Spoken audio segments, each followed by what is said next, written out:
Mulheres extraordinárias, maravilhosas. Vanessa Cavalini, Maria Ribeiro, Roberta Sara, Tamira Petrônio. Eu entrevisto mulheres, mas o programa é pra todos. Senta direito, garota. A minha mãe, ela era um testemunho, entendeu? Da minha existência. Então, esse embrião sem útero é também uma sensação de… Onde está meu testemunho? Sim. Porque é evidente que tem o Amadeu, é evidente que tem… Imagina, Júlio, todo mundo. Mas assim, tem uma coisa, assim, no sentido de que a minha mãe, a história minha com ela, assim… Ela realmente queria saber. Não é uma pergunta, como você tá? Porque é uma pergunta. Não, ela queria saber como você está. Ela queria saber que música que você fez, o que você tá sentindo. Tanto que a minha família é isso. A conversa é o que a gente tá sentindo. O que tá pensando. Entendeu? É uma coisa… É tudo muito profundo. Eu fui me acostumando com as conversas diárias. De, bom dia, boa tarde, tá chovendo. com essas conversas superficiais, é uma coisa… Eu acho que são necessárias. Da rotina. Mas assim… Da vida prática, isso. Mas nesse ambiente pequeno… Porque como eu tô comentando, assim, no fundo era eu, meu irmão, meu pai e minha mãe. E uma madrinha minha que faleceu de Covid, com 91 anos. No primeiro ano, ela foi uma das primeiras a pegar aqui no Rio. Mas ela tava ótima, enfim. A Dulce, então eram 5 pessoas muito grudadas. Evidente que eu tenho tios, primos que eu amo, mas assim, eram esse grude. Então, na verdade, as conversas sempre foram isso, entendeu? O que sente, o que não sente. Criadores, né? Pessoas… Sim. Meu pai, imagina, tudo é traduzido em alguma coisa. Então, assim, eu vou lá, são horas. Horas. Aí, outro dia, semana passada… fazer um documentário sobre vocês. É incrível, assim. Aí, isso aqui eu conto o que ele escreveu. Sobre aí vai, aí eu leio. E aí eu tô… Então, as pessoas perguntam, eu acabei de lançar o disco em homenagem a ele. É muito difícil de explicar, porque eu tava comentando isso com ele, inclusive, né? Uma coisa assim, eu poder tocar a música dele, que pra mim é absolutamente orgânico. É como se fosse uma… Eu comecei tocando com ele. Então, assim, o pianismo dele, a composição dele, não só tá nos meus ouvidos, no meu corpo desde que eu nasci, na pele, como a minha mão sabe tocar as músicas do Egberto, desde muito nova. Então, assim, o meu pianismo é egbertiano, não tenho o que fazer, porque eu sempre toquei. Adorei. Nossa, esse vai ser o nome do episódio. Adorei. Amo. Mas é meio isso. Então, assim, eu poder homenagear ele, agradecer com ele em vida. E vocês sempre se deram muito bem. Não, claro que já teve suas… Não, assim, muito próxima dos dois. Muito próxima. Eu tenho muita similaridade, muitas características similares ao meu pai. Evidente que tem momentos normal. Que você tem discórdias, claro, adolescente. Mas assim… Como teve sempre essa proximidade da música e tem uma coisa… Porque tem a relação profissional, artística, emocional, fraterna. São muitas relações. Muitas. Mas tem um dado, Juju, que é muito legal de mencionar, assim. Eu dei aula muito tempo, até hoje, assim, para filhos de músicos. Foi muito comum. Talvez por eu ser filha e muitos pais queriam, enfim, aula de piano, né? E é muito interessante, porque nessa do meu pai, trazer eu e meu irmão para tocar com ele, na verdade, foi maravilhoso. Porque a gente se aproximou dele como músico na estrada. Sim. Ser humano. É uma outra, então, outra conexão, né? Além da maravilha que é ele no palco, de fato é mesmo, assim. Ele tem um respeito, uma profundidade mesmo. No palco muito grande. Mas assim, tem problemas. Normal, ser humano. Óbvio. Então, muitos jovens, essa idolatria que poderia ser ter do pai… Uau, que ficou com os filhos, e do músico gênio, que de fato é… A gente conseguiu entender que existe um homem. Humanizar. Uma pessoa. Humanizar. Além das 1000 características maravilhosas. Então, eu acho que isso foi muito importante para a relação. Porque sempre foi uma relação muito próxima e com muita consciência do que ele é. Então, muito jovem, acho que a gente entendeu a figura do pai, que poderia ser distanciada, ou do músico ainda mais, né? Um ídolo. Sim, então, acho que o músico é mais complexo ainda. Tem sempre essa coisa. Então, as pessoas perguntam, não é difícil? Mas, na verdade, eu já comecei tocando com ele. Então, ficou muito próximo. Então, é muito maravilhoso. Agora, claro, o que você falou, a gente vai descobrindo. E é muito legal, a gente vai envelhecendo, os pais também vão envelhecendo, mas você não tem mais 15. Então você vai crescendo e você vai entendendo, estando próxima, tendo esse privilégio pra mim, essa bênção de ser muito próxima. Então eu começo a entender, inclusive as dificuldades, claro. Porque todos temos. Então assim, eu considero uma relação de muita intimidade. Porque com certeza. É essa coisa, assim. E aí eu fui me tornando muito próxima. E claro, compreendendo as dificuldades, os problemas. Ele ficou sempre muito envolvido. E meu pai, no fundo, assim, quando eu parei de tocar com ele… voltando um pouquinho, ele ficou muito mal. Ficou? Ele ficou bem triste na época. Mas era uma coisa de agenda mesmo, entendeu? Não Sim. tinha como. Porque assim, meu pai tocava muito, só que eu queria fazer os as trabalhos. suas coisas. Foi uma emancipação artística, talvez. Claro, porque eu precisava, era uma outra história, Você precisava entendeu? ser também a Bianca Gismonti, não só aquela filha que E acompanhava. era uma descoberta, né? Sim. De outros tipos de vínculo, assim. Só que aí não batia. E eu era muito nova também. Então, ao mesmo tempo, o pai fica com aquela coisa que, é o filho, né? Então foi meio difícil nesse processo. Mas logo depois, que era com a Cláudia, com esse duo, ele ficou totalmente apaixonado. Aí ele adotou Cláudia? Não, todo mundo acha que Cláudia é filha do meu pai. Total. A gente é parecida. E o convívio deixa a pessoa mais parecida. Sim. Então, assim, adotou total, aí parou. E aí ele foi acompanhando. Tanto esse disco mesmo que eu lancei. Então, assim, não é uma surpresa. Ele veio ouvindo os arranjos. Antes de eu gravar, eu fui mostrar. E ele, Mas não teve nenhuma surpresinha? do disco? Pra ele? Não, assim, Eles o que iam acontece? iam fazendo mostrando. Não. Eu gravei tudo de uma vez. Ah, Mas tá. eu gravei em 2018. E com esse ato de pandemia, tive filho e minha mãe, na verdade, eu lancei no ano passado. Entendeu? Então foi muito tempo. Demorou muito. Demorou muito, entendeu? Então eu fiz mixagem à distância, porque eu gravo na Hungria já tem um tempo, com celular, Rune Por quê? Records. Eu vi.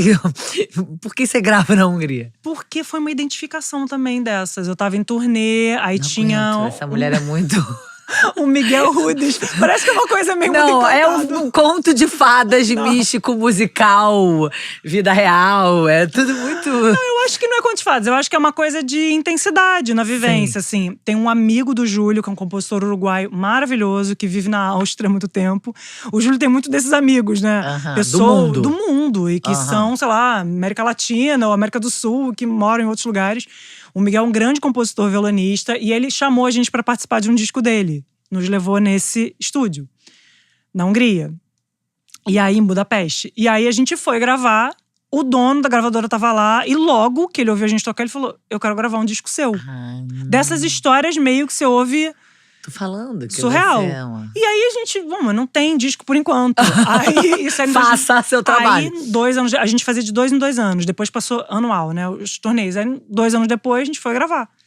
E aí, depois, quando foi mixar, foi gravar o outro disco, que é o Gismonti 70. Só que aí, em 2020, que ia finalizar, não finalizou. Aí ficou esperando. Não terminava a pandemia. Eu engravidei. Aí, grávida e com bebê, eu não ia mesmo, de qualquer jeito. Então, a gente foi fazer mixagem remota. Aí pronto, aí fez a distância, não sei o que. Então o que eu quero dizer com isso? Na verdade, porque meu pai também ouviu antes, porque teve esse ato. Teve um grande tempo, então né? ele ouviu, eu ouvi comentar, cartas, não é mentira. ouvir. Tô falando que eu quero esse documentário. Não, meu pai é mas não é só pra mim não, meu pai é cartas. Quando manda um disco pra ele, pode demorar. Mas ele responde com cartas, faixa a faixa. É faixa a faixa. É, tipo, incrível. Ninguém nunca falou pra fazer esse documentário? Cara, tem um monte de gente família. querendo fazer documentário com ele, especificamente. Da família, Mas é porque ele, antes dele, né? O avô dele já era músico. É toda uma história bem linda, assim, da família dele. Mas foi isso. Aí a gente conheceu lá e aí super se apaixonou. Um piano incrível. Steinway, que lá é um castelo, assim. Também é uma coisa meio filme. É um Tô falando, essa mulher é muito cinematográfica. É um lugar lindo que você fica ali. Você fica morando ali, gravando. Você dorme ali. Dorme, cozinha. Menina, me leva, eu cuido de Amadeu. Incrível, incrível. Que massa. E aí foi isso, a gente gravou o Desvelando Mares, depois gravou o Gismonti 70, teve esse ato. E agora, eu não vou gravar lá porque o Amadeu é pequeno por enquanto, mas provavelmente a gente vai lançar com ele. E aí vamos ver quando é que a gente vai voltar a gravar lá, levando Amadeu, levando toda a trupe. Mas eu sou totalmente apaixonada. Não existe privacidade na internet. Você não tem como invadir a privacidade porque essa privacidade não existe. Gente, a internet não é um lugar privado, é um lugar público. Pode falar. Não, é isso. Não existe privacidade na internet. Né? Então, se o pai e a mãe… Ainda que o pai e a mãe não estejam olhando, alguém está olhando. Alguém está olhando. E assim, e como que eu sei que tá olhando? Porque olham, vêm e chega pra mim. Então… Na internet não tem privacidade. O que as pessoas fazem na internet e que constitui crime, que configura crime, alguém está olhando. As primeiras pessoas que estão olhando são os algoritmos e os moderadores de conteúdo das plataformas, né? Essa é uma questão que a gente tem que… Depois pode falar depois da necessidade de moderação de conteúdo. Tem que melhorar muito, mas existe uma moderação de conteúdo. Então, a Meta, por exemplo, é quem mais colabora com a Interpol. Ah, é? Um dos que mais notifica o Interpol. Outro dia eu estava conversando com uma pessoa do Ministério da Justiça que me falou assim, olha, estatisticamente, a maioria dos comunicados que a gente tem no NICMEC, o NICMEC é um organismo que monitora pedofilia, né, abuso sexual infantil na rede e tráfico de pessoas. A maioria das notificações que são enviadas para o NICMEC de conteúdo de pedofilia é a Meta que manda. Então alguém está lá… Mas eles moderaram ou a gente que denunciou? Tudo bem, a gente denuncia para eles, mas eles moderam Sim. também, tá? Alguém denuncia e eles fazem aquela checagem para ver se é ou não é. E quando é, eles mandam para Interpol. Mas tem, assim, muita coisa que é o próprio algoritmo. Por exemplo, tem expressões que se repetem em conversas que acendem alerta. O sobrenome de quem faz massacre na escola, por exemplo. O sobrenome de adolescentes que praticaram o atentado de Columbine. O sobrenome do jovem lá que fez o massacre de Suzano. Isso é moderado, isso é monitorado. E aí vai para a Interpol. A Google faz varredura nas nuvens, assim, Google Fotos e Google Drive, o que você bota lá, eles estão vendo. Eu descobri isso recentemente, eu não sabia. Gente, isso é… Eu não imaginava, eu achava que Google Drive e Google Fotos… Sim, cara, não é uma rede social. Vivemos no show de Truman. É uma pasta ali na nuvem, mas é nossa, né? Não é deles, mas não, eles… E se a gente for ler as letrinhas que a gente não lê, tá avisado isso lá. Então tinha um adolescente… Todas as nossas fotos são vistas. São vistas. E aí, assim, você tem foto de nudes seu, né? Assim, quem vê isso, eu acredito que seja um robô, né? Então, se é uma nudez de um adulto, isso não vai ser… Sinalizado. Mas se é um bebê ou uma criança sendo violentado, eles mandam para a Interpol. E isso é eficiente, Vanessa? É eficiente. Assim, eu acredito que tem muita coisa que eles não pegam, mas tem rastreio, né? Isso é rastreado. Então, não tem privacidade, né? Então, assim, você está respeitando… Eu brinco com essa frase que não é brincadeira, é séria. Você respeita a privacidade do seu filho, mas a Interpol não respeita, o Google não respeita, a Meta não respeita. Só você que está preocupado com a privacidade, né? Então, é melhor você monitorar até para você orientar seu filho, adequar a conduta dele. E outra coisa, gente, assim, eu até vi essa reportagem hoje, mas eu tenho um caso assim. Eu vi uma reportagem sobre um caso semelhante, só que era de um adulto, não era de um adolescente. Gente… Tem pai que descobre que o filho está planejando ataque terrorista em escola. E que salva a vida daqueles alunos. Impede um massacre, uma tragédia. E não deixa de estar salvando a vida do próprio filho, né? Exatamente, porque também o final normalmente é um suicídio realizado ou provocado, né? Provocado ou autoprovocado ou num confronto e tal. Imagina como é que vive uma pessoa, um pai ou uma mãe, que o filho entrou numa escola e provocou um massacre e que isso estava tudo combinado lá no celular dele e que os pais, se tivessem monitorado, verificado, supervisionado, poderiam ter impedido. Como é que uma pessoa vive com isso, né? Com essa culpa o resto da vida? Eu acho que deve ser muito difícil. Muito. Né? Então, é isso. Sobre a questão da privacidade, é isso que eu tenho a dizer. Eu sempre fiquei muito, assim… indignada, porque eu nunca entendi muito isso. Gente, é uma criança. Mas eu ainda escuto isso. Eu escuto isso no grupo de WhatsApp das minhas filhas. Já vi que gente absurdo, vai ficar lendo diário. Já vi gente desconfortável, até aqui no meu programa. Até debati isso com a Sheili também. Falo, gente, não tem privacidade, é criança. Eu tenho que saber tudo que a minha filha tá falando. Você sabe que hoje eu tava numa escola, de manhã, e aí uma menina de 15 anos veio me perguntar assim… Não, eu queria saber se é crime…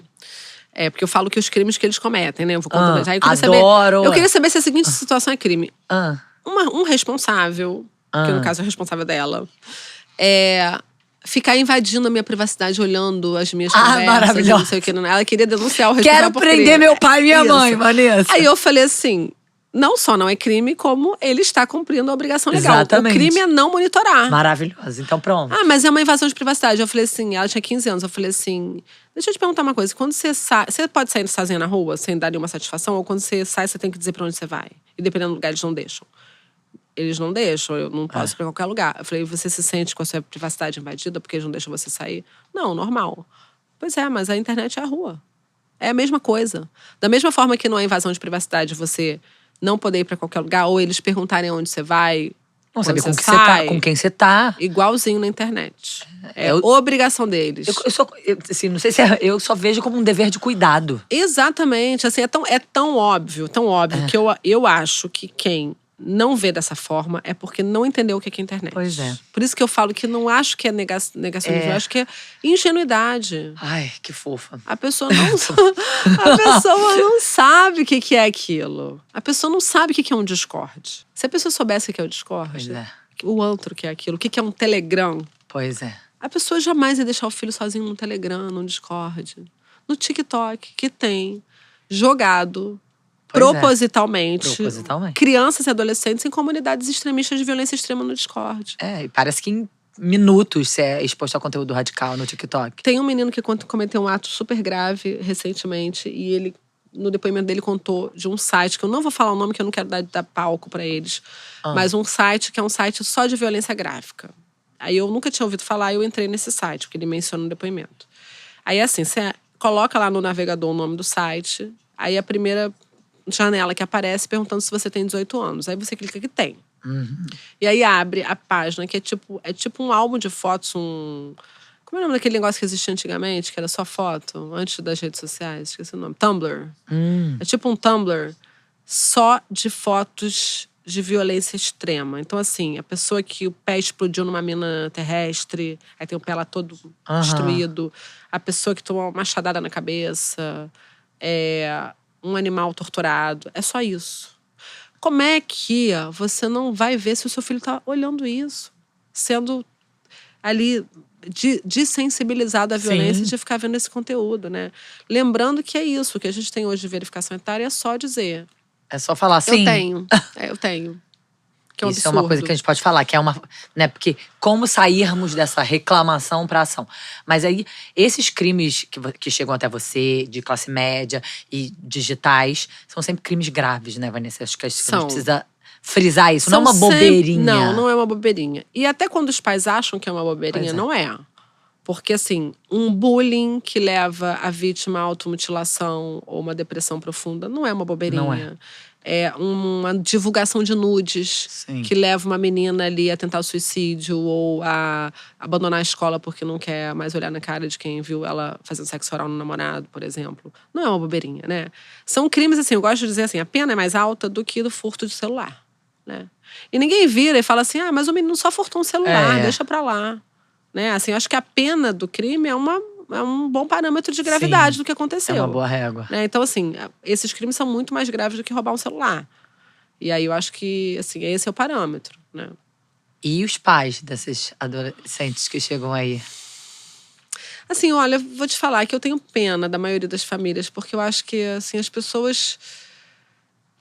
Assim, eu acredito que o ser humano é bom e que as pessoas fazem o melhor que elas podem, nas circunstâncias e com as condições que elas têm, sabe? Então, assim, eu acho que as famílias não têm letramento digital, né? Assim, as pessoas não imaginam e as pessoas acham que tá tudo bem, que tá tudo seguro. Eu vejo gente que não consegue nem instalar um aplicativo de controle parental, mesmo eu dizendo que é para fazer. Eles precisam sentar do meu lado e eu assinando passo a passo. Então não é tão simples assim, sabe?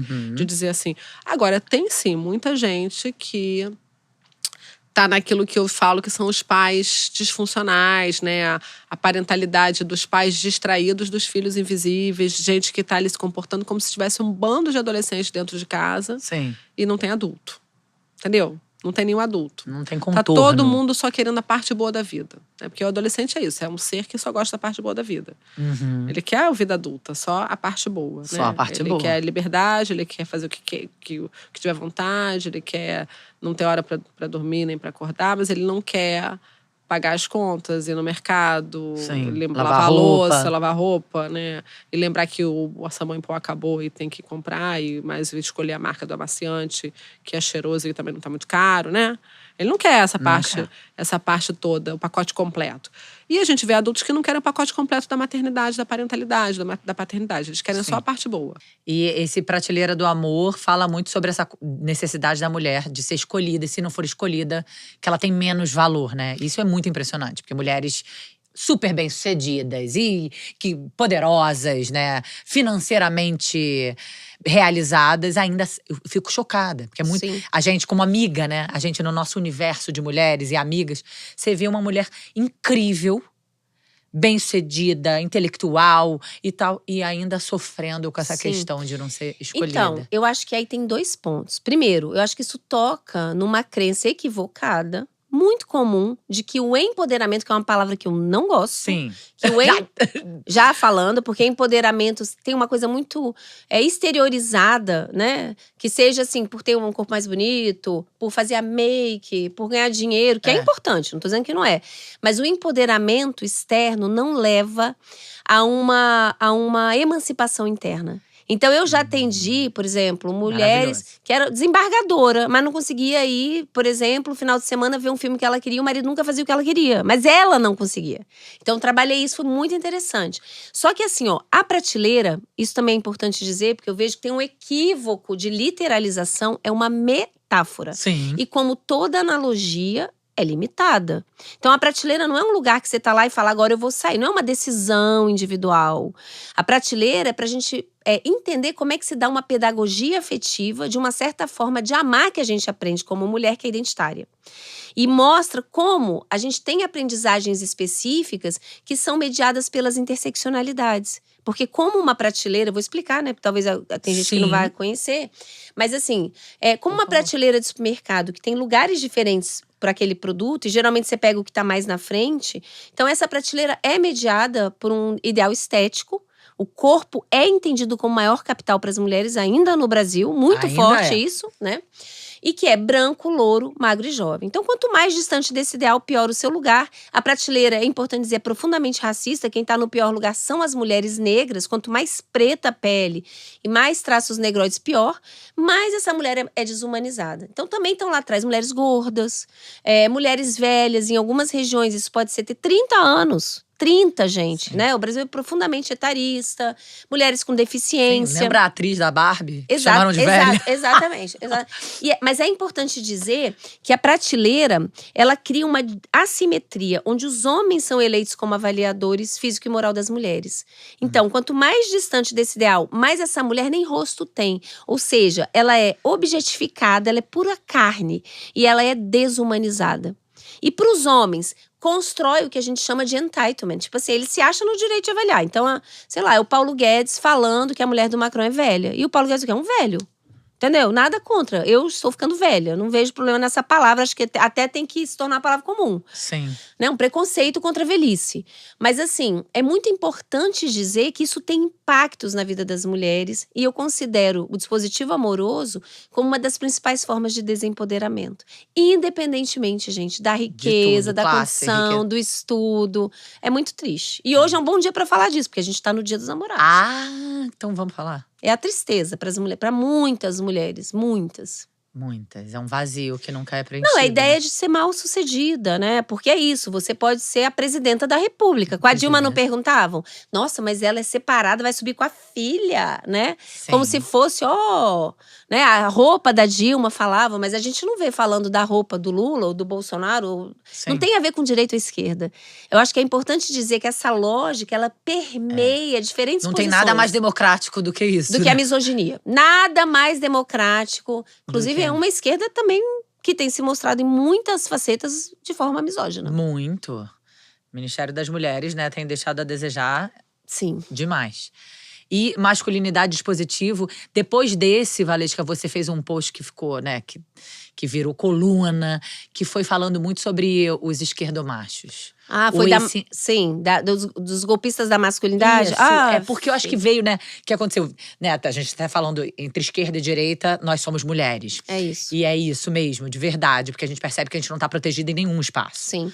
A gente é atacado, eu acho que isso é importante, de formas diferentes. Sim. Na esquerda ainda tem muito mais chance de a gente galgar direitos e tudo mais, né? Eu acho que é importante dizer isso. A gente negocia algumas esmolas. Sim. Mas assim, a forma como a gente é atacada é diferente. Com certeza. E a gente precisa saber disso, eu acho. Inclusive para ter formas de resistência e de proteção diferentes. Sim, e quando eu percebo que em alguns momentos, para algumas pautas, inclusive na defesa de crianças, mulheres e crianças, mas muito crianças, a gente às vezes tem quem é de esquerda ideologicamente sente um desconforto porque tá concordando com a direita. Sabe aquela Sim. coisa assim?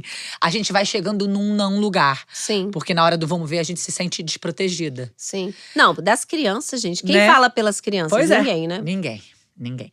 E aí foi muito legal essa coisa, porque assim, foi um boom de homem, né? Surfando nessa onda de homens aliados, que tem a Eu sou ver com. desconstruída. Não, e tem a ver com aquilo que você falou do dispositivo materno. A gente também quer muito ter aliados, Sim. né? A gente quer Mas muito. eu acho que o dispositivo materno tem mais a ver, eu até coloco isso no livrão, Saúde Mental, Gênero e Dispositivos, tem uma nota de rodapé sobre isso. Primeira coisa, não existe um fora do gênero. Então, assim, Sim. gente, isso é mito. Isso é lenda urbana, tá? O gênero vai nos afetar de formas diferentes, Sim. a depender de interseccionalidades. Então, nasceu no Brasil, você é afetado pelo sexismo e racismo. Agora, alguns estão abertos para se repensar. Sim. Então, não existe esse grupo, tá fora. O pensamento do fora não existe, é já desde dentro. Então, os desafios são diferentes. Eu acho que é importante ter um pouco de consciência disso.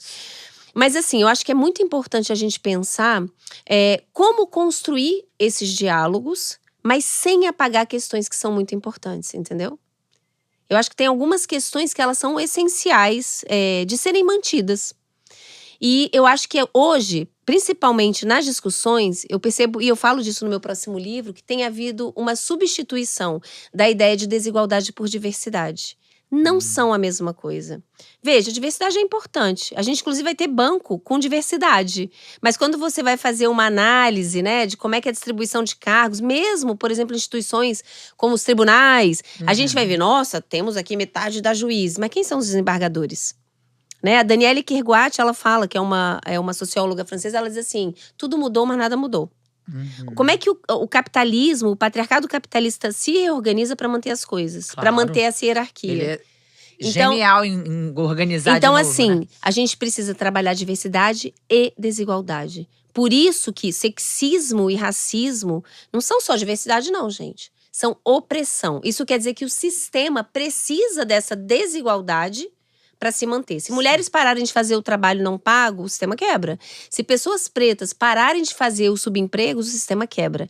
Ou seja, é uma questão econômica. Então, a gente precisa levar isso em consideração. Eu percebo que a ideia de desigualdade tem sido subsumida e apagada na ideia de diversidade. Não nos representa como mulheres, a meu ver. Sim. E aí veio essa história dos homens aliados, homens feministas, os homens… Menina, eu até esqueci de comentar isso. Então, eu acho que esse é um ponto muito importante. E tem a ver um pouco com essa metáfora de como é que o sistema se reinventa para se manter. Então, veja, mulheres aí produzindo pesquisa, um monte de livro, passando a vida inteira. Porque a gente só tá aqui conversando, porque muitas mulheres morreram pela gente, né? Então, a gente tem sempre que se lembrar disso, porque isso também é apagado, essa história. A gente conhece a cara de um Freud, de um Jung, sei lá de quem, mas não conhece a história das mulheres pelas quais a gente tá aqui hoje. E aí, homens se beneficiando, se apropriando desse conhecimento e são muito mais validados quando dizem as mesmas coisas que as feministas, do que as pesquisadoras. Porque aí, nossa, que lindo, que fofo, né? Muito. E aí, assim, ganhando em cima disso. Porque é muito fácil manipular o dispositivo amoroso e materno. O amoroso, que é a ideia, nossa… Existe um feminista, um dia eu vou encontrar um desse. E o novo príncipe o encantado. novo príncipe encantado, exatamente. Nossa, que lindo, ele chora. Oh, que fofo, né? Muitas vezes até usando, vamos colocar assim, signos de feminilidade que não tem o peso de quem foi socializado pela feminilidade, que foi amputado existencialmente. Então, às vezes eu vejo aí homens que, resolve usar uma saia, passar um batom, massa, como projeto pessoal. Mas isso não muda a violência contra a gente. Então, aí você tá desconstruindo a sua parada pessoal, mas assim… Bom pra você. Maravilha. Não, eu sou favorável, até porque assim, batom, saia, isso não é feminino, isso é humano. Né? Eu sou abolicionista de gênero. Então, assim, você veste o que você quiser, faz o que você quiser, o problema é seu. Mas a gente tem que pensar numa estrutura que, inclusive, agora aumentou a violência contra as mulheres, né? Então, assim, existe uma manipulação disso daí. E do dispositivo materno. Eu sinto isso no feminismo. Eu acho que um dos grandes desafios para as feministas, muitas já estão aí descolonizando o dispositivo amoroso, é descolonizar o dispositivo materno. Eu não acho que o feminismo é para todas, todes. Não, o feminismo é para as mulheres. Eu queria contar a história. E aí o jornalismo foi se apresentando na minha vida, ali na faculdade, com as pessoas, e escrevendo. E eu fui vendo que o que eu gostava de fazer era escrever no jornal e fazer a TV Faixa, que eu fui estagiar e tal. Então foi assim que se deu.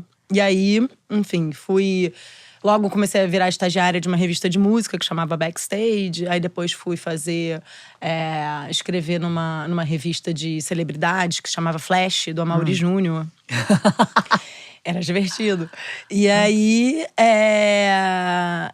fui assessora de imprensa do circo uma época também, no finalzinho. Na fundição também. E aí eu era a chata que assim ligava. Por exemplo, o Circo Voador fez uma época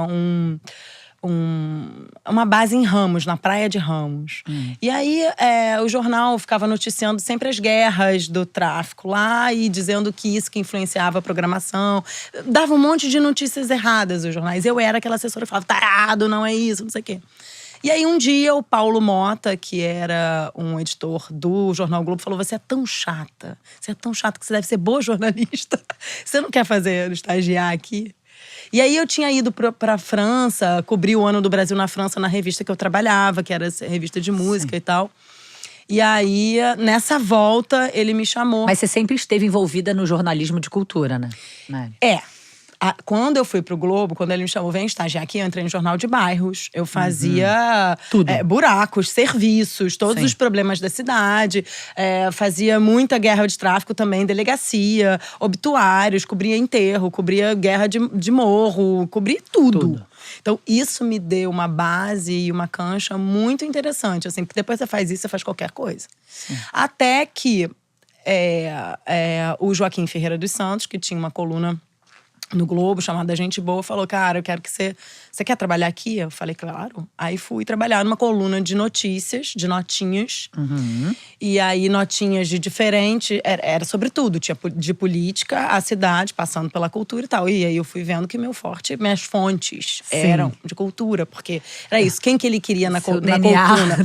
Quem ele queria na cultura? Todas as pessoas que eu conhecia, desde criança. As pessoas que me conheciam, que chegavam pra mim e falavam, te vi pequenininha. Era um caminho natural, eram essas né? pessoas.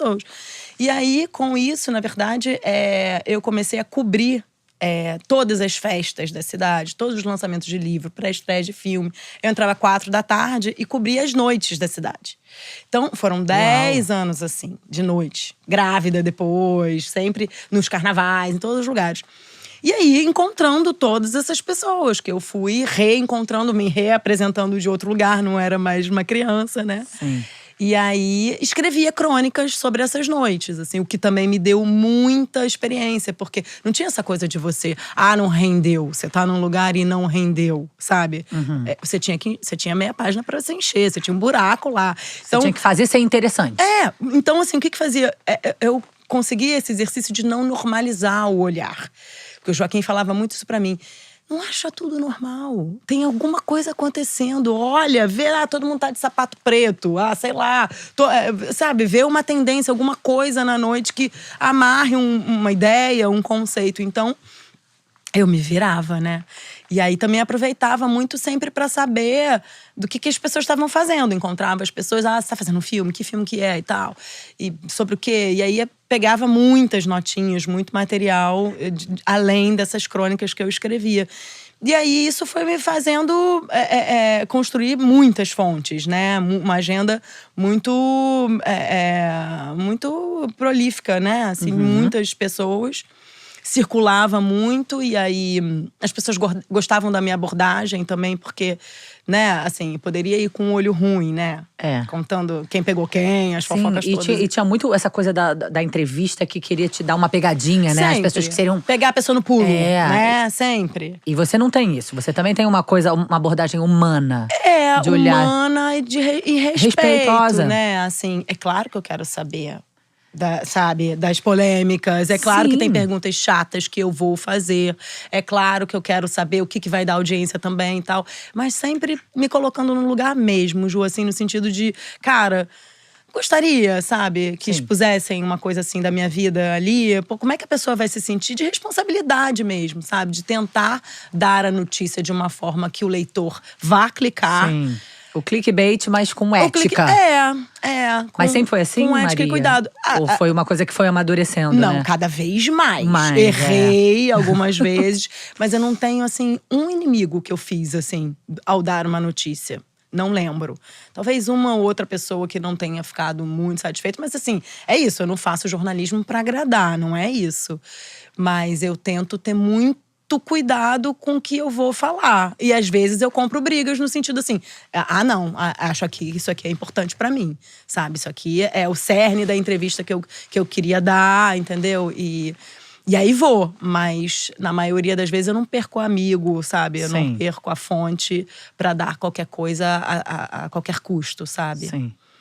Então... E aí você foi seguindo, como é que tá? Vai contando sua trajetória, que eu quero saber. Não, aí fui seguindo, fui fazendo, né… Construindo esse lugar importante que você tá, de referência, digamos assim, no jornalismo da cultura.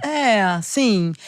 Na verdade, o que aconteceu? Em 2019, um pouquinho antes, acho que o Joaquim saiu do jornal, a Marina Caruso assumiu a revista, assumiu a coluna Gente Boa, que aí virou coluna Marina Caruso. E Marina tinha essa escola de fazer uma entrevista às segundas-feiras. Todas as segundas-feiras, a coluna, em vez de notícias, era uma entrevista. E ela começou a colocar na minha mão também. Cada dia, também, algumas outras pessoas fazia também. Eu comecei a fazer essas entrevistas. E aí, em 2019, a Fátima Sá, que era editora do Segundo Caderno, me chamou pra ir pro Segundo Caderno. Vem, você quer vir pra cá? A coluna tava meio acabando, a Marina ia assumir a revista e tal. Falei, claro, vamos.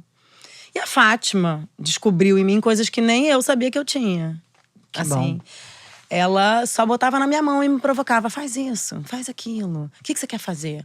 E aí, assim, na pandemia, por exemplo, ela virou pra mim e falou assim… Ela deu nome às coisas, assim, que eu sentia e não sabia que ela falou assim… Tá na hora de você fazer grandes entrevistas sobre a humanidade. Porque é isso que eu busco, a humanidade nas pessoas, entende? O que nos… Mas isso foi provocado por ela. Foi provocado pela Fátima, muita coisa. Que ela enxergou isso em mim, entendeu? Ela falou assim, você tem a confiança das pessoas, você tem esse interesse, essa busca, tá na hora de você mergulhar. E aí, o que você fez? E aí eu comecei a fazer, uma atrás da outra. Uma atrás da outra, uma atrás da outra. Buscar pessoas Esse momento, Segundo Caderno. Esse momento, Segundo Caderno, 2019.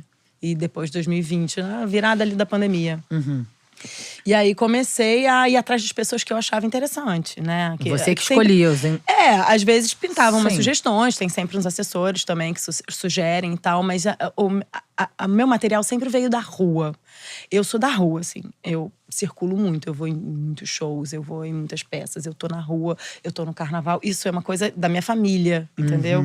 Que a vida inteira foi assim. E eu tenho essa loucura pela rua. Eu gosto de estar na rua. Aumenta a sua sensibilidade pra saber o que tá acontecendo de verdade, Exatamente. Né? O que está acontecendo de verdade e na não, cidade. Assim, não assim, estão te contando, olha, a tendência é essa, tá na moda, isso aqui. Não, eu estou vendo. Você tá vivendo. Eu estou vivendo. Então, a maioria do meu material, das minhas ideias, das minhas inspirações, vem da minha experiência na rua.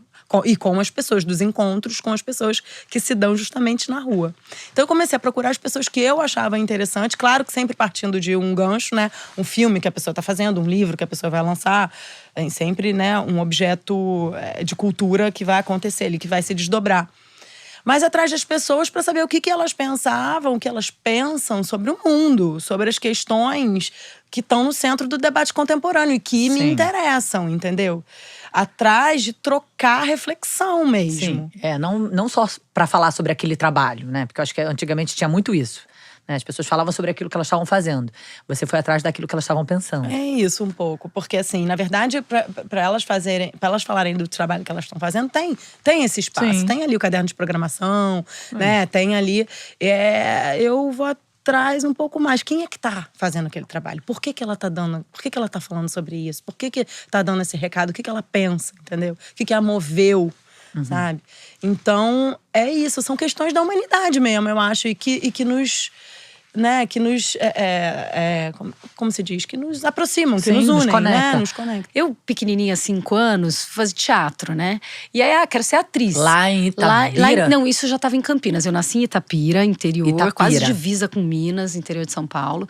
E aí, com 4 anos, fui pra Campinas. Tá. E aí, com 5, eu comecei a fazer aula de teatro lá, numa escola Tespes, queridíssima, onde depois eu dei aula. Foi um lugar muito, muito importante pra mim. E aí, eu fui fazendo teatro e dança, aquele roteirinho da artista do interior, né? Então, aula de balé, depois de jazz, sapateado, todas as danças, o teatro e esse desejo pela arte e por ser atriz, que quando eu fui prestar vestibular, esbarrou num lugar que era… E as outras esferas em torno do que a arte pode fazer, pode trazer para a humanidade, fora do euzinho, atriz, Sim, do do desejo. palco, holofote, exatamente. E aí eu resolvi prestar psicologia também. Ah, você fez primeiro psicologia. Fiz junto. Eu fui fazendo junto, só que tanto artes cênicas quanto psicologia são cursos integrais, né? E aí como é que você faz 2 faculdades integrais, dando aula, que eu dava na época, fazendo muitas outras coisas fora, Você né? sempre foi muito da ação, né? Então. Eu até passei do ponto. Isso Sim. é uma coisa legal da gente dizer aqui. Porque, principalmente a mulher, porque tem essa habilidade meio de equilibrar os pratinhos, meio Sim. que não, né? De equilibrar todos os pratinhos. Eu cometi um erro muito grande desde a adolescência, Ju, nesse sentido. Porque as pessoas falam com um sorriso no rosto. Nossa, quanta coisa você faz! Né? Multitarefa, dá conta de tudo. E esse não é um lugar pra gente se orgulhar exatamente. Não, com certeza. Porque é um lugar que adoece muito. Muito, de sobrecarga. E alguém tá fazendo pouco. E alguém tá fazendo muito. E geralmente é assim que funciona, né? A dinâmica. E olha que eu tô num casamento, nesse sentido, muito invertido. Porque, primeiro que a gente divide muito as tarefas. E invertido no sentido de que quem está fora de casa, via de regra, sou eu. Eu brinco, meu marido sai de casa, eu fico que nem marido sem esposa. Porque eu não sei onde está o sabão. Porque é ele que lava a roupa, que bota na lavadora. E que gerencia todas as coisas. Ele olha pra mim e fala, sai da minha cozinha, sai da minha pia. Porque é a lógica que a gente estabeleceu. Sim.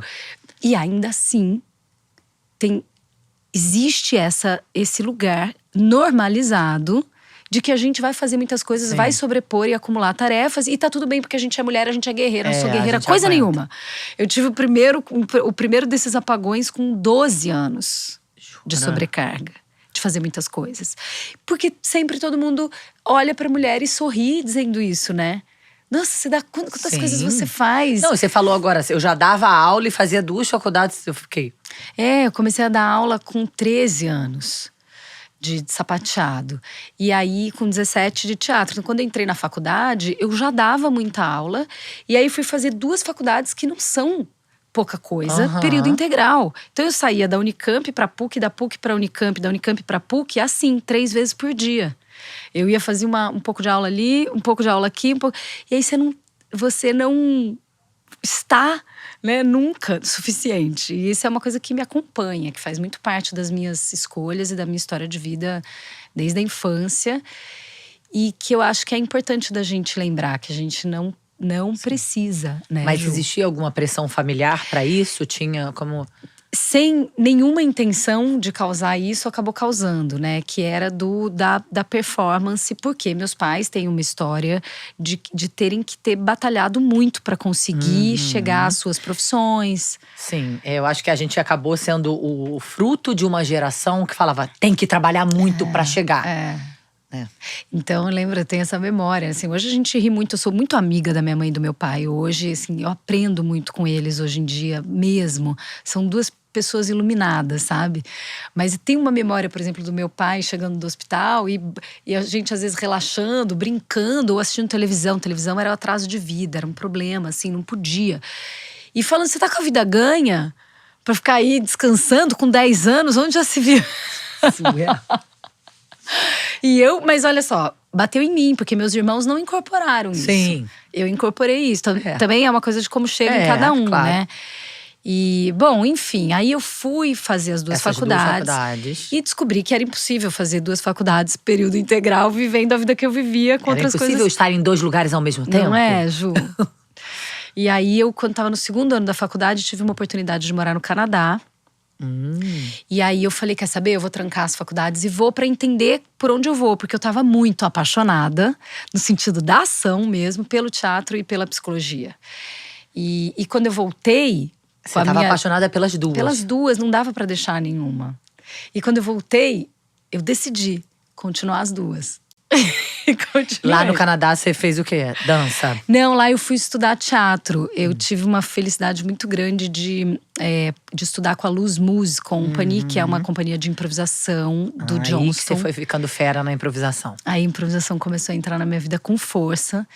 E quando eu voltei para a Unicamp, numa disciplina que era de improvisação, eu conheci o Marcelo Lazarato, que foi o meu grande mestre, né, nesse lugar da improvisação e do teatro, que é um diretor, um ator paulista, e com quem eu tenho muitas trocas nesse sentido e aprendo muito. E tem o nome da minha uma das salas minhas, eu tenho uma escola, né, que é aqui na Barra, lá na Barra, que é o Arte Educa, que tem 2 salas, e são 2 homenagens a esses 2 grandes mestres. A Cris Matalo, que foi minha professora de dança, de sapateado a vida toda, e o Marcelo Lazarato.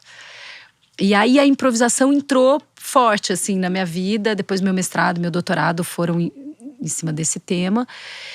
E aí você, então, nesse momento, decidiu por uma carreira acadêmica? Você já tinha essa intenção? Nenhuma. Foi acontecendo? Não, eu continuei com o negócio da atriz, ainda com a psicologia. Que eu falei, não, quando eu sair das cênicas e me formar atriz, eu não piso na universidade de novo. Mas foi mestrado. Eu tô nela desde então. Nunca saiu da… Nunca. Então, eu pulei um pedaço da história. Quando eu voltei do Canadá, eu estava muito tomada por esse desejo de estudar improvisação. E aí a questão do desenvolvimento humano entra com força, né? Porque essa foi a minha grande pergunta do doutorado, né? Por que nem todo bom ator necessariamente é um bom improvisador? É aquele que pega o texto, estuda, vai, Sim. tá ali. Não necessariamente. Com certeza Quando não. ele vai se jogar no improviso, ele tem Dá conta. as habilidades para isso. E eu queria entender onde e por que isso escapava, sabe? E aí que eu fui chegar no desenvolvimento socioemocional. Porque é sobre habilidades de vida ligadas à autoconfiança, à criatividade, a não ter o medo de errar. A criatividade nesse lugar, né? Da Sim. vulnerabilidade, de traçar caminhos que não são a resposta automática, que o improvisador é convocado, né? Muito. E aí, em 2019… E nessa altura você já estava juntando tudo. Tudo. Você, né? A Não, psicologia fazia muito sentido nessa fazia. sua investigação. Mas eu não me formei em Não psicologia. Porque quando chegou o momento de fazer os estágios, eu já estava no meio do mestrado na Unicamp. E aí minha mãe… Como o dia só tem 24 horas. o meu também, eu tô aprendendo ainda isso. A minha mãe um dia me pegou… Eu fui aluna da minha mãe é psicóloga. E professora. Professora. E aí eu tive aula com ela nessa felicidade que foi ter sido aluna dela. E minha mãe falou pra mim, quando eu tava na faculdade, ela falou assim, né, nesse período, assim, meio que ia começar a ter mais um envolvimento de tempo maior, né? Ela falou, filha, você não vai… Você se vê dentro de um consultório, entre 4 paredes, com uma pessoa ali. Você vai fazer alguma coisa com teatro, com a psicologia. Mãe sabe, né? Ô raça. E realmente, eu não me via atuando como psicóloga, não porque seja, sem diminuir de forma alguma o nobre trabalho do psicólogo, mas era com o teatro que eu queria o desenvolvimento humano. Você era apaixonada por gente, né? Por gente, por eu entender falo gente. isso. Exatamente. Eu super entendo, porque eu também sou Você também apaixonada. né? É evidente. E é no jogo, é no coletivo, é no grupão. Tanto Sim. que hoje, um dos cursos que eu tenho no Arte Educa, que é o Vivecer, é um coletivo de educação socioemocional preventivo. Então a gente vai ensinar habilidades socioemocionais antes dos problemas começarem a aparecer pra gente ter que tratar. Vamos evitar pra não precisar. Né? Eu, inclusive, indico pra lá, Sim, quando a gente entende, que tem você questões aqui que a gente precisa tratar. evitando que o negócio fique grande, né? Mas é isso que a gente quer, não é? Claro. É prevenir a gravidez indesejada pra não ter que Sim. chegar no aborto, né? Então, Sim. assim, uma coisa é ruim, a outra é boa. Não, as duas são necessárias a depender do momento, mas não vamos entrar nesse tema agora. Mas é essa questão, entendeu? Você vai Sim. primeiro aprender a nadar pra depois pular no oceano, né? Você não vai aprender a nadar no meio do afogamento, essa é a ideia. E aí, mestrado, doutorado, foram em entendeu improvisação. que não dava pra psicologia, seguir na psicologia até o final. E aí eu virei uma estudante crônica da psicologia. Eu estudo psicologia Sim. cronicamente até hoje. Eu leio. E tanto que as pessoas me apresentam assim, a Marina, psicóloga. Não, eu não sou psicóloga, embora eu tenha o conhecimento muito Sim. forte, enraizado, não só do que eu estudei ali, mas do que eu estudo e pratico Foi hoje. uma ferramenta muito importante pra compor todo esse trabalho que você tem feito, né? E que me levou para as neurociências depois no meu pós-doc. Tá calma. Tô calma. E a gente até teve essa conversa. Teve algum momento que você pensou que era possível, que dava pra ser uma dermatologista natural? Sim, eu tive a minha fase natureba. Foi um pouco antes de Maia, de eu engravidar de Maia, né? Eu acho que teve uma coisa a ver ali com o contato com o mar, com o surf, não sei. Sim. E sempre me Que é interessou. maravilhoso. Isso é uma dermatologista surfista. Sou surfista. E uma dermatologista, então, que apesar de, obviamente, defender o uso de filtro solar, não tem pânico do sol. Não amo. Deus Pois me livre porque ficar isso sem me sol. causava muita resistência. Deus o me sol é livre. antidepressivo pra mim. Sim, pra todo mundo. Eu acho que pra todo mundo, mas eu já Pra vi todo muitas mundo. dermatologistas falarem. Isso é cientificamente comprovado. Pois é. E isso é muito tempo. Uhum. Mas eu já vi dermatologistas falando que não pegam um raio de sol. Mas assim, é diferente você estar no sol de você se queimar, Claro. né? É muito Sim. diferente. Então, eu sempre tô no sol. O meu programa perfeito do final de semana passa por um dia de praia estendido. Sim. Que, aliás, nisso, carioca… E baiano dão match. Brilha! Não, o carioca é até brilha. melhor. A praia A do gente fecha a carioca… praia. Ai, a praia do carioca é apaixonante. Eu amo. Não a água Por isso que eu me gelada. apaixonei por ela. Não a água gelada e o mar revolto. Tá. Eu gosto do esquema da praia Sim. do carioca, entendeu? Sentar, curtir a praia. Sentar, come um biscoitinho, toma ali um matezinho, toma uma cervejinha, uma caipirinha do Urioca. Mas não tem aquela necessidade da mesa, de ser servido, de estar como muita praia no Nordeste Sim. ainda entendeu? Eu cresci nas praias de Salvador, era assim. Hoje já retiraram uma boa parte, mas ficou ainda o costume, entendeu? Então, a praia do Carioca eu sou apaixonada. Mas o fato é que o meu programa perfeito do final de semana tem que ter praia, tem que ter sol. Sim. Então você pega sol, você não se queima. Eu não me queimo. É isso. Então, esse até foi um slogan da SBD, da campanha do Dezembro Laranja há uns anos atrás, que era: se exponha, mas não se queime. Não precisa não ir para o sol. Aproveite o melhor do sol. Não tinha esse, que era, acho que era Sandal, alguma marca dessa mais antiga que era esse. Aproveite o melhor do sol. Vá. Óbvio que tem que ir. Sol é vida, sol é alegria muito. e tal. Enfim, mas não precisa se queimar, né? Tem estratégias hoje. Os filtros são incríveis hoje, Ju. São incríveis. E até as roupas também que protegem, As que roupas também são é bom, né? maravilhosas. E é proteger as crianças desde cedo. Sim. Porque a gente Filtro tomou solar muito sol. exatamente. Eu E tomei esse há sol alguns da- anos. Esse sol da infância e da adolescência, tem estudos que falam que até 80% de toda a radiação que você toma na sua vida é até os 18, 20 anos de idade. Ixi, Maria. Então… E que pode causar o câncer de pele? Sim. Sim. Aí a próxima pode pegar pergunta pesado seria: agora. então adianta continuar usando, né? Tipo, tô com agora 40 que eu. anos, Agora que eu me depois, ferrei exatamente. toda. Eu preciso passar agora, então, olha só. Tô eu, formadora de opinião, agora não saio de casa sem passar filtro solar. E você tá me dizendo que eu já me dei mal até os 18. Sim. Tem estudos que mostram que… Estudos bons que mostram que pacientes entre 40 e 70 anos que usam protetor solar a partir dessa idade reduziu o risco de melanoma, que é o câncer de pele mais É o câncer de agressivo, e o carcinoma espinocelular. Então, Que também é câncer. Que também é câncer de pele. Então, reduz. Não é porque você tem 50 anos e já tomou o sol da vida toda que você não precisa usar protetor. É uso diário. Sim. Uso diário. E quando Claro, você tava quando nessa você vai pra época, rua. dermatologia natureba. Não era só dermatologia natureba, tá, amor? Era um pacote. Era um pacote? Era um pacote. É um pacote que, Era tudo. de alguma forma, demonizava a indústria farmacêutica? Total. Eu não passava… Não fazia skincare. Eu passava protetor solar. Passava mineral. Uhum. Mineral. Aí comecei a usar umas marcas mais naturebas. Maia usou fralda de pano até os 3 anos de idade. A gente parou de comer carne. Maia foi comer a primeira pedaço de carne com 4 anos. Virou hippie, Fazia minha sabão. dermatologista. Fazia sabão em casa. Uau, Porque eu falava, usa amaciantes, tem tóxicos, tem nananana. E, enfim, então… e tinha as minhocas, pô. Não posso deixar de contar das minhocas. Eu tinha uma composteira doméstica. Mas o que as minhocas faziam? Porque a composteira doméstica você tem as jogava seu minhocas. lixo, e você bota lixo o orgânico ali, as minhocas… você não comia as minhocas, e né? aí, Botava as minhocas na pele pra elas te darem. Como os caramujos, né? Tem os caramujos que tem essa história, enfim. E aí, enfim, aí passei uma fase muito assim, né? Muito concentrada nisso. Achava que eu ia migrar pra dermatologia natural. Conversava muito com a Patrícia, que é a Derma Green. Quem não conhece, vale a pena, assim, quem gosta do assunto. Sim, porque que ela é uma referência nesse… uma referência nesse tema, ela tem um conteúdo muito bom sobre isso. E eu comecei a perceber que para fazer isso, eu ia ter que entrar na parte de fitoterapia, de estudo das plantas. Para fazer isso direito, eu ia ter que me aprofundar nesse tema de uma outra forma.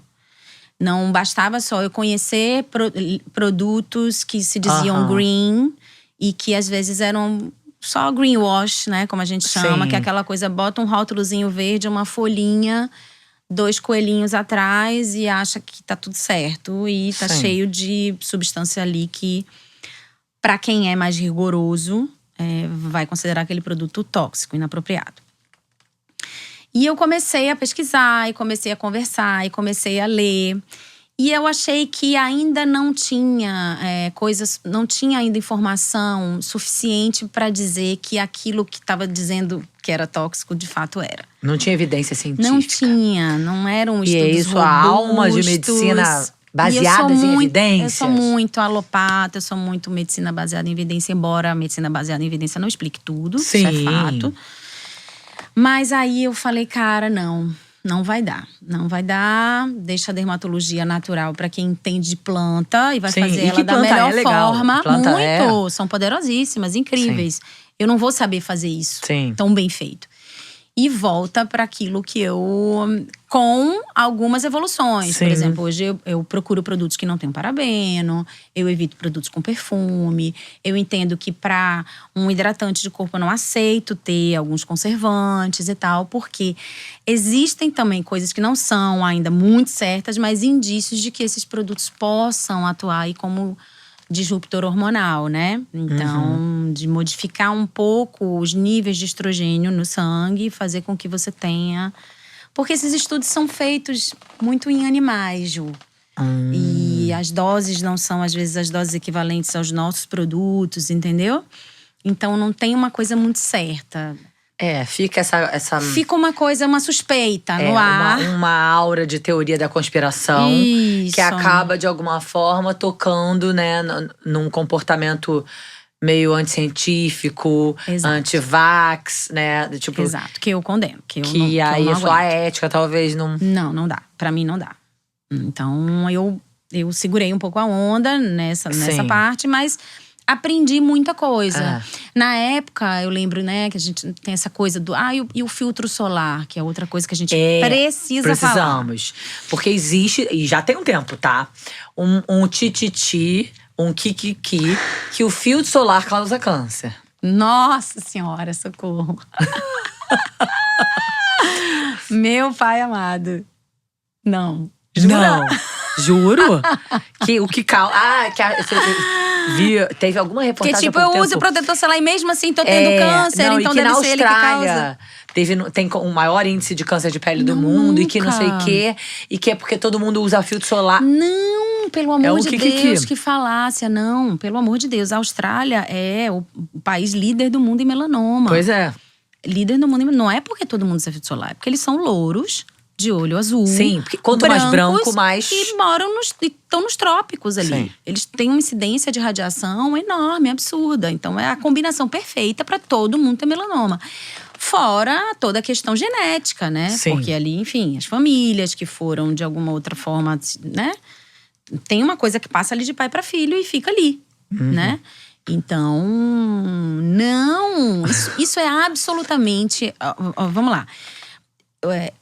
a importância do protetor solar na proteção, na redução do câncer de pele, ela é absolutamente inquestionável. Não sou eu que tô falando Comprovada isso. cientificamente, Por não tem… favor, pelo amor de Deus, em qualquer fase da vida. O ideal é que você comece na infância, depois dos 6 meses de idade, só com filtro físico. E a partir dos 2 anos, você pode associar físico com químico. Adolescência toda, idade adulta. Se você já tem 50 anos e nunca usou protetor solar na sua vida, comece hoje. Comece hoje. Principalmente se você tem um histórico pessoal ou familiar de câncer de pele. Sim. E se você já se expôs. Sim, né? e não é só Porque sobre reduz envelhecer, daqui pra né? frente. Não é Porque sobre tem muito envelhecer. não, mas não tô nem aí pra rugas ou envelhecer. Ok, se você não tá nem aí pra ruga. Mas também envelhece. Também, exato. Também envelhece. Entendeu?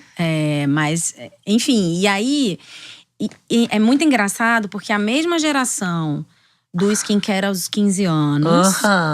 Das 10 etapas de creme coreano, não quer passar protetor solar. Quer fazer botox aos 20. Eu tenho essa do que bom que você me lembrou. Quer fazer botox aos 20, quer Eu fazer quero falar um banco disso. de colágeno, mas que é um não quer banco de passar colágeno? é isso. Mas não quer passar protetor solar. É? Sim. Não quer passar protetor solar. Tem queimaduras, chega… Assim, verão, eu atendo algumas meninas, filhas das pacientes, que já são minhas pacientes. Algumas. Com insolação. Caramba. Algumas. Sim, que tiveram febre, que tiveram calafrio. Completamente queimadas, bolha.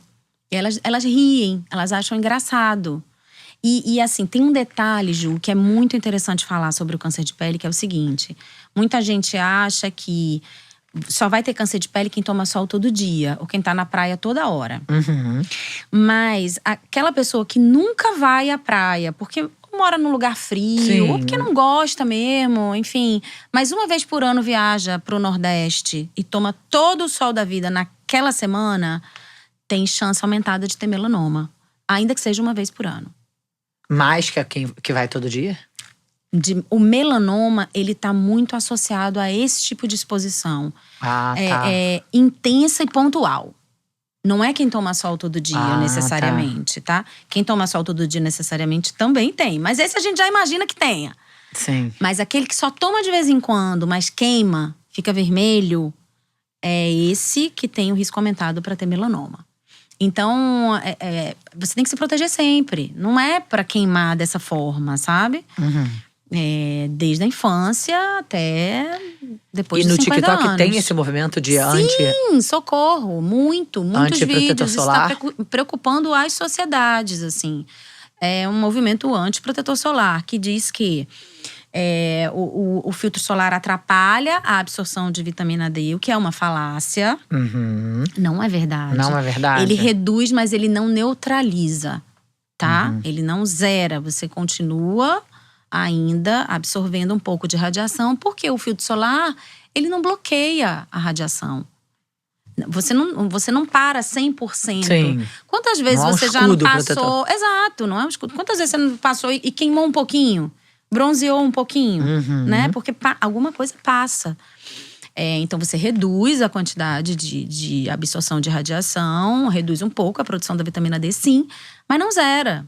E nesse país nosso, que a gente anda na rua, um sol para cada um no verão, a gente tá o tempo inteiro pegando sol em outros lugares do corpo. Na mão, no pé, no ombro, nas costas. E tudo isso já serve para absorção de vitamina D. Tudo isso já serve. Então, o ideal, e que a Sociedade Brasileira de Dermatologia e outras sociedades de dermatologia pelo mundo recomendam, é que você use o filtro solar diariamente, nas áreas que ficam expostas ao sol, e que você faça uma dosagem de vitamina D e veja, se a sua vitamina D estiver baixa, você faça uma reposição dela com a supervisão médica, entendeu? Então isso não é motivo para você não usar protetor solar. Vai usar por causa não vai usar por causa da vitamina D e deve ter um câncer de pele anos depois? Pra quê?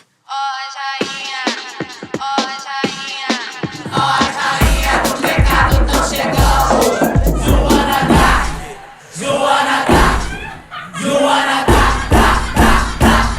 Senta direito, garota.